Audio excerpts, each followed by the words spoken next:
Techlandia is recorded at the Central Office on the East Side in Portland. Central Office is a one stop for all your office or meeting needs. Check them out at centraloffice.com.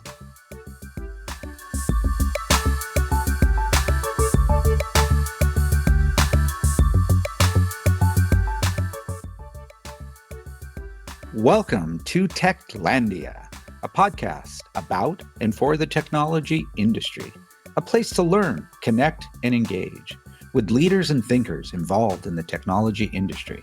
You can check us out at techoregon.org, Apple, Spotify, or wherever you listen.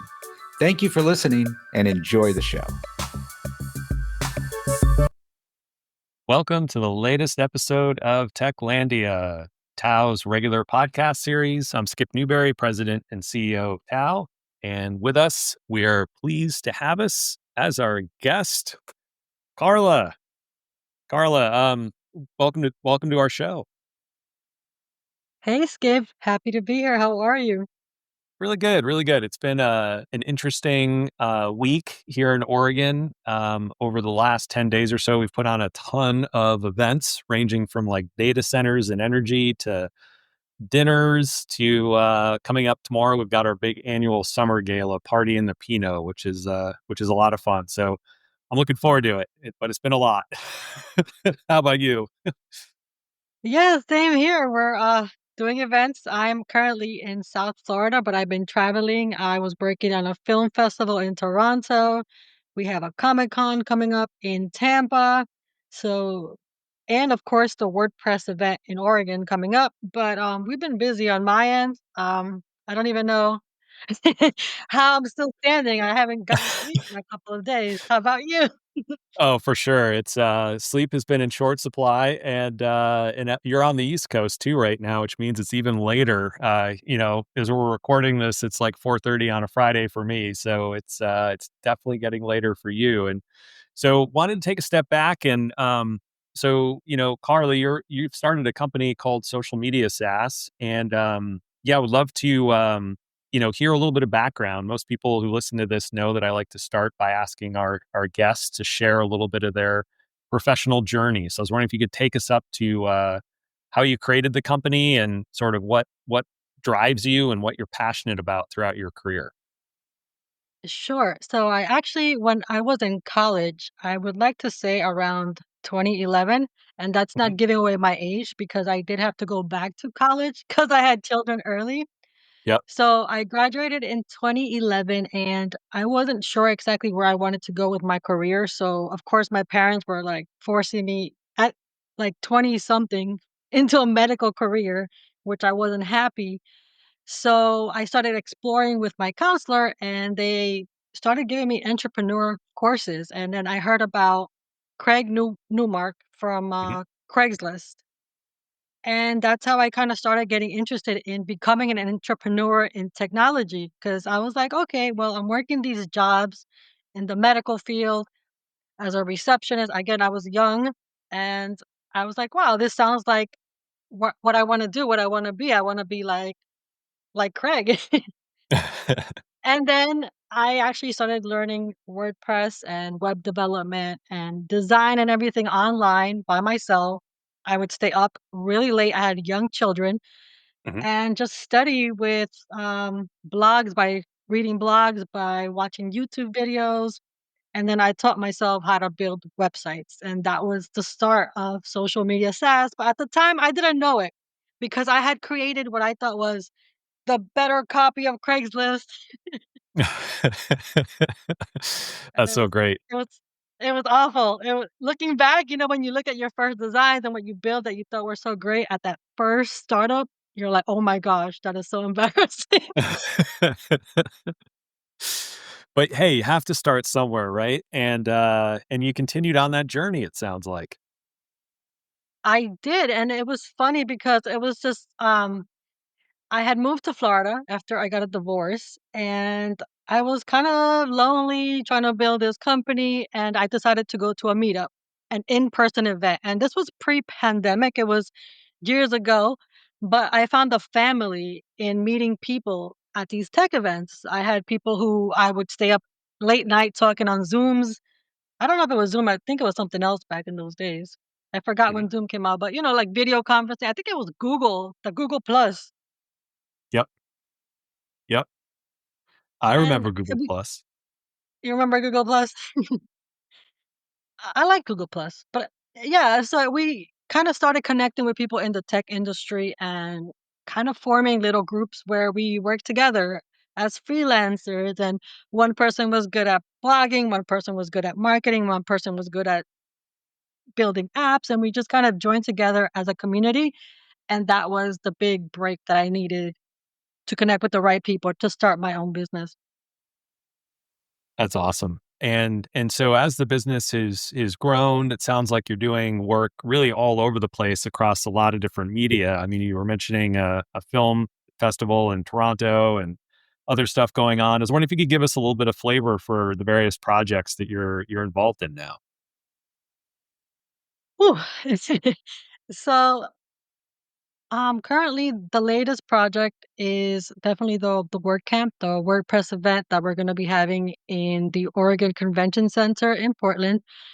And it's a doozy because, you always think you're prepared. I worked with Telemundo for their events, which have been as big as 50,000 people attending concerts.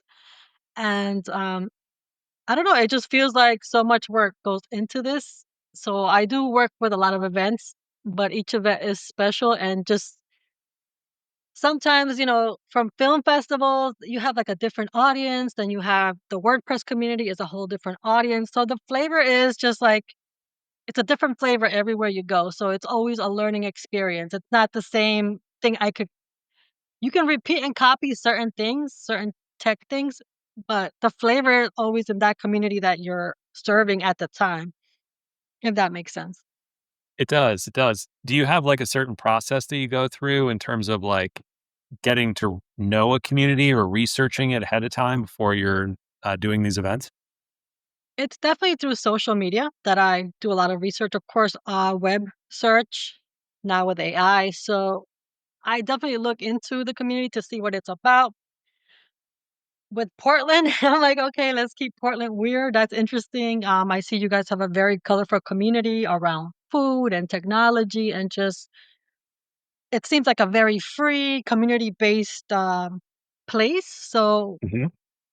I've been researching places to travel, your Oregon coast, Cannon Beach, and how the Goonies was shot there. That movie, The Goonies. Yep. So I Yeah, just so gotta cool. dive into the rabbit hole. That's how they call it. You start, hey, let me see who lives in Portland, what kind of people they are. But it's basically on social media that I find the people, the personalities, and the communities, and it just kind of grows from there. That's great. That's great. And it sounds like too, it's you've got this connection to the place itself, right? So it's like who are the people that are going to be there, and then kind of what are the characteristics of the place that we could kind of incorporate into the event or the experience. So that's really cool. I was wondering, are there certain types of services that social media SaaS offers, and sort of wondering you could spend a few minutes just describing kind of the full suite of services that you're focused on.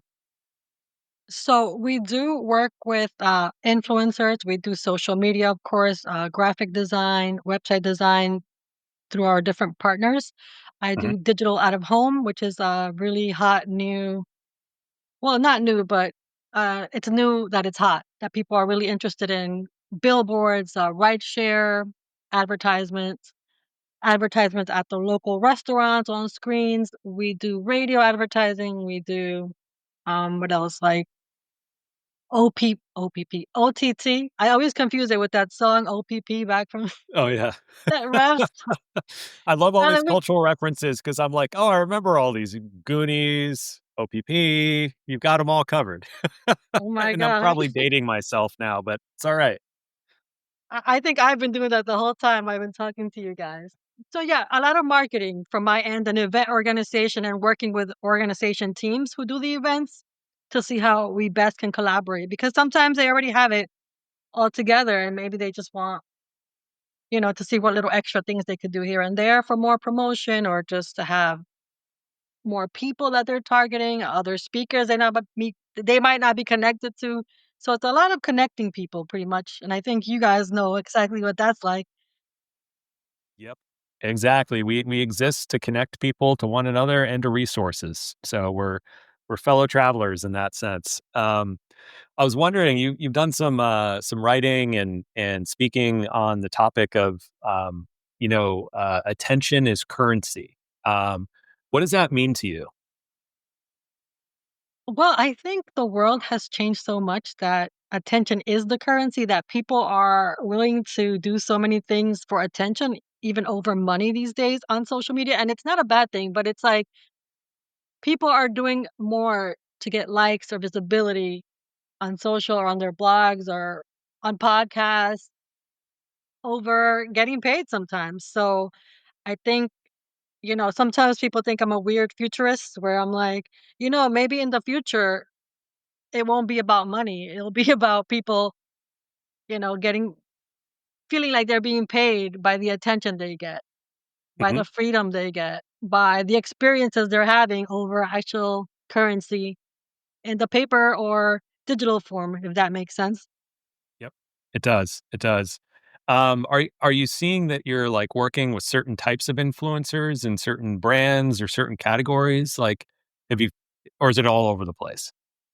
It's all over the place because again, it's a lot of events. So for the film industry, it's a lot of actors, upcoming actors, models, and people in that space. For something like WordCamp, it's more of like the web developers, designers, content creators, where you see people doing YouTube videos of demos of what they're coding or what they're designing. So it does differ by event, by client. Hmm. So we always have to be doing that research and getting to know the people in each specific space. Nice. What's an example of like some work you've done with a specific influencer? I'm wondering if you could like take us from the first part of the engagement to, the end result. Like what are you most proud of in terms of some of the work that you've done with an individual influencer? I think my favorite one was at the Toronto Film Festival working with Vivica Fox, the Oh wow. actress from Independence Day. We actually even picked her up from the airport because she requested that me and my sister pick her up because she just liked us Yeah. because we worked with her before. And I'm So I'm like, curious. What did you all talk about? we talked about what did we talk about? Pretty much outfits, hair, makeup, very girly things, picking up stuff at the pharmacy, just kind of event logistics, where she's gonna be speaking, where I'm gonna take pictures of her or where we're gonna have photographers take pictures of her with the attendees, then moving her to have dinner, getting her in and out of the venue safely, and then post and pre-posting and shout outs and then whatever, little things that had to be fulfilled on her end to meet the contract and then getting her back to the airport. Nice. That's so great. It's funny. This is just a little random aside, but when I was in college, I had to go pick up speakers that were speaking at our college, which was like the airport was an hour away. But at first I dreaded that because I'm like, what am I going to talk to with these famous, accomplished people? But then I realized like this is amazing. People would pay really good money to have like a captive audience with like, you know, Lech Walesa, the former president of Poland, or like James Edward Olmos, the actor, right? It's like so like, oh, this is gonna be awesome. So I love the fact that you had an opportunity to like spend some serious quality time in the car with Vivica. That's awesome. Yeah, it's fun. I mean, sometimes I think people would even pay for these experiences. So I think I'm extremely lucky that I get to do it and I'm getting paid for it. That's great. That's great. So, have you always known that you were going to be an entrepreneur? um, Not from my youth. Like I mentioned, my family really wanted me to be either a doctor or something in the medical field. So it wasn't until I was in college that I got the urge to actually pursue it through those courses that were inspiring me that I could actually do it. Hmm. From my family members and people in my, I guess, friend group at the time weren't really necessarily pushing people to be entrepreneurs. It was more like you have to get a job, choose your career, be stable. So yeah, it wasn't like my plan. This is my life plan. It just kind of proceeded to that's it That's to great. become yeah. Become a thing. And what was there like a particular teacher or class or like someone that you met that kind of like prompted you to say like, yeah, I'm going to do this? Or was it just, I feel an opportunity to create a business and I'm just going to figure it out?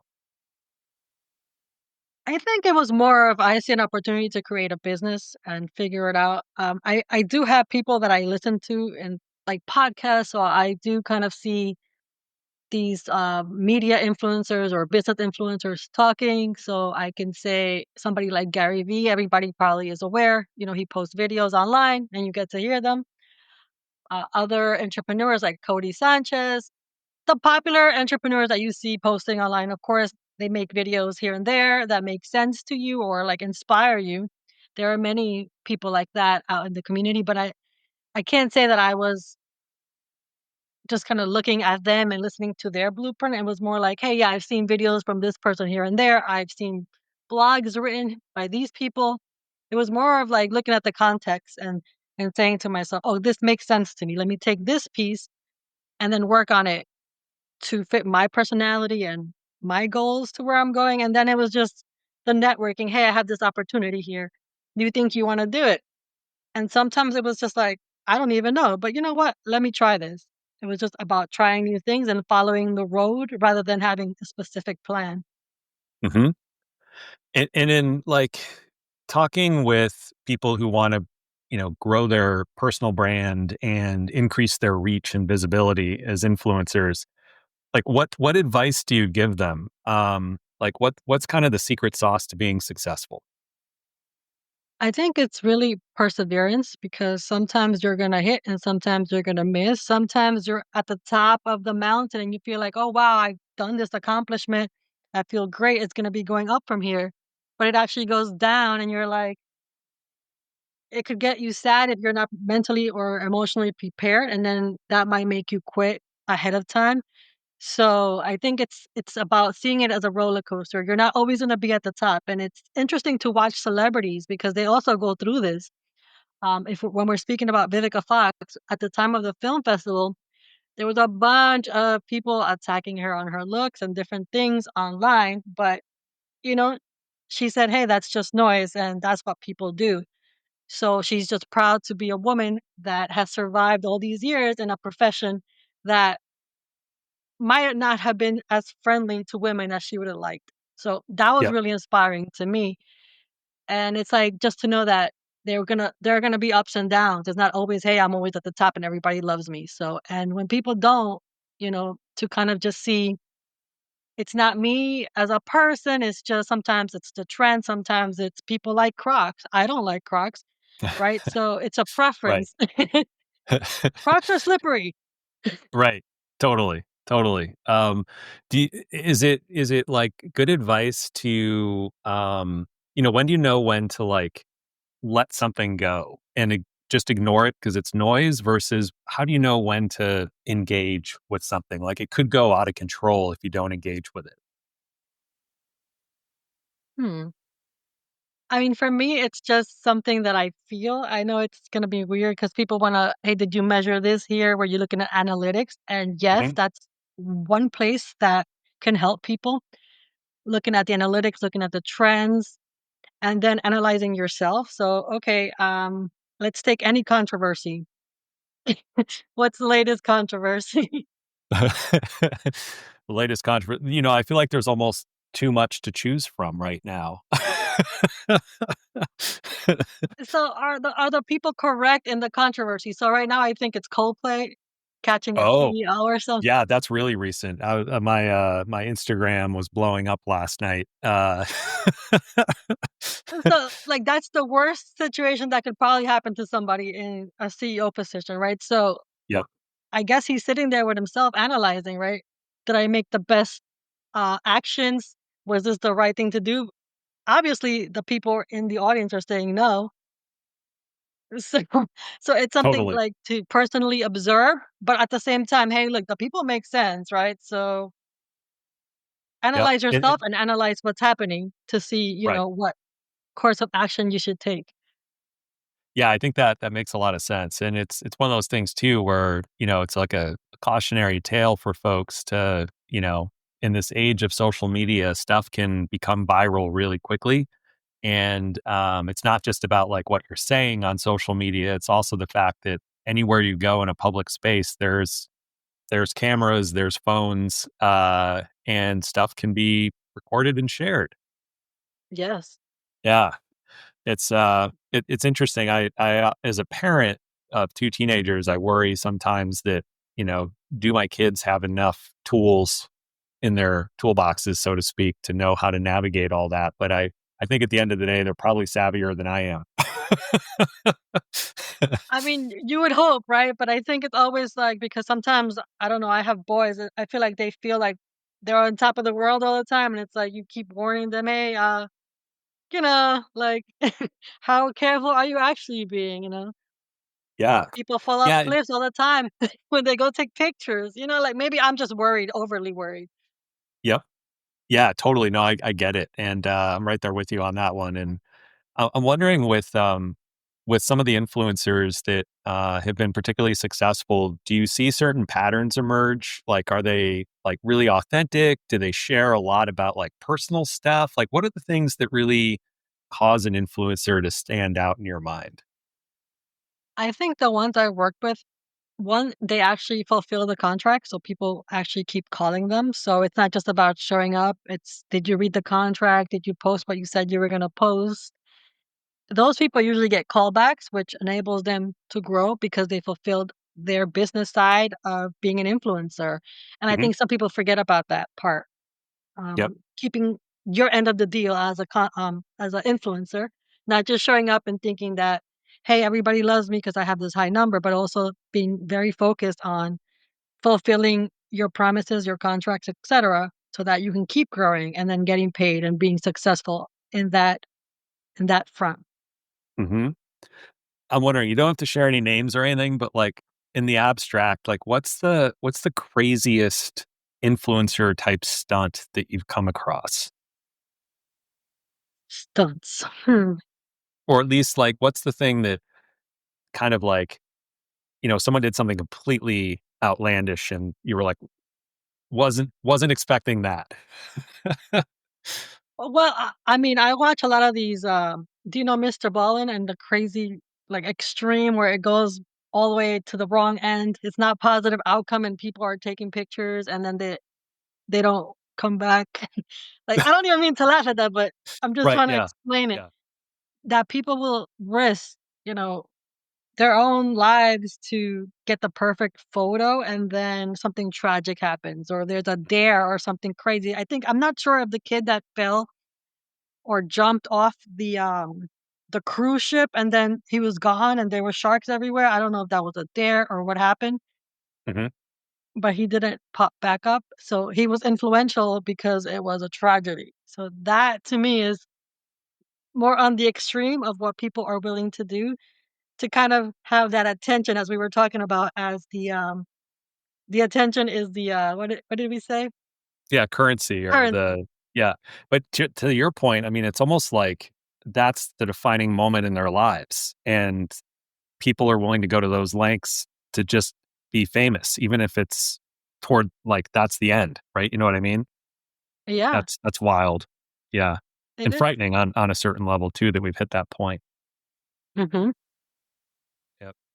So what are some things that as you look at kind of like the next 5 years, where do you see some of these trends headed? Like what's the future for influencers and brands that are looking to kind of get visibility? Well, we know AI is a big factor nowadays. So, I've seen some crazy things online about AI taking influencers and becoming girlfriends and kind of replacing people. So that's kind of like Right. an interesting kind of way to talk, a place to talk about it. I can't say that they will exactly, but I feel kind of bad because have you heard of influencer farms in China? No, I haven't. Yeah, so these people, these young people who want to be famous online, they go to these factories in China and then they all line up in this factory. Like there's a like hundreds of them lined up trying to be famous in front of those ring lights with cell phones, trying to make it. And then just to see that an AI can just be popular because it's AI and it knows the audience and it can have millions of views over people like who are really struggling out there. To me, that's very sad. So I think that's a trend that everybody knows is coming, AI influencers and Hmm. how that affects humans in the future. Wow. Yeah, no, that's a big one. I mean, I was just on a call a little earlier this afternoon. We're talking about, is AI truly the threat that a lot of people think it is when it comes to replacing jobs, and how fast is that going to happen? And are there going to be alternative jobs that get created that are just as meaningful and lucrative, et cetera? And I don't think anyone really knows the answer to that. But yeah, it kind of goes to like what is creativity and how can humans distinguish themselves from what AI can increasingly do, to your point. Um, Mhm. yeah, it's a tricky one. So in terms of some of your work here in Portland, with the upcoming WordCamp, what date does that take place, and how can people learn more about it? So WordCamp US takes place August 26th to the 29th. Hmm. The main conference days are the 28th and the 29th, and that's when you're gonna hear sessions, including things about AI and WordPress and web development from the AI teams that are coming down from New York or from the WordPress team, etc. Hmm. Uh, let's see. They can find out more by visiting us.wordcamp.org. They'll find out more about ticket sales, more about each session and speaker and where they're coming from, how many attendees are registered so far. We have that on the website under community, who the organizers are, and the purpose of WordCamp and bringing web professionals together to create the future of the web and the digital space with AI. And yeah, so that's what we're doing with WordPress. It's pretty exciting. I mean, we're back when I started doing some economic development work in Portland. We had the O'Reilly Open Source Conference here, and then a bunch of others like ApacheCon, AdobeCon, et cetera, were coming through on a regular basis. And really, it was those events bringing people together from all over the world happening here in Portland that exposed so many technologists to the region and the community that's here. And it was cool because a lot of folks decided at some point, hey, I'm going to try and relocate there. I'm going to do my job there. I'm going to live there because it's a cool place and a cool community. And so hopefully this is the beginning of a new wave where people get to see that Portland is improving. We've had a rough rough go of it the last handful of years, and I think we've been painted in a way that's maybe a little bleaker than the reality. So hopefully, this is an opportunity to bring together some big minds and collaborative folks to come together and define the future of WordPress and the web here in Portland. So thank you for your efforts around that event and making it happen, and also for your time today. I'm wondering, as we wrap up, are there any kind of closing remarks you'd like to leave our audience with? I would just like to say that we did have another WordPress event in Portland, and we got nothing but good reviews of it. So that's why we're doing it the second year again in Portland. So we don't know. We all have a positive, and we're happy to be coming to Portland again and visiting the coast and looking at all the beaches and the waterfalls. So the whole community of WordPress sees it as a beautiful opportunity for collaboration and just being outdoors, and we're excited actually. So Awesome. yeah. Well, we look forward to having you here, and yeah, making this event great. So thanks again for spending some time sharing some insight in the world of influencer marketing. I definitely it was eye opening on a lot of fronts, and really appreciate it. Thank you so much, Skip. It's been wonderful. Thank you for having me on the podcast, and much success to you and Tim as well. Thank you. Yeah.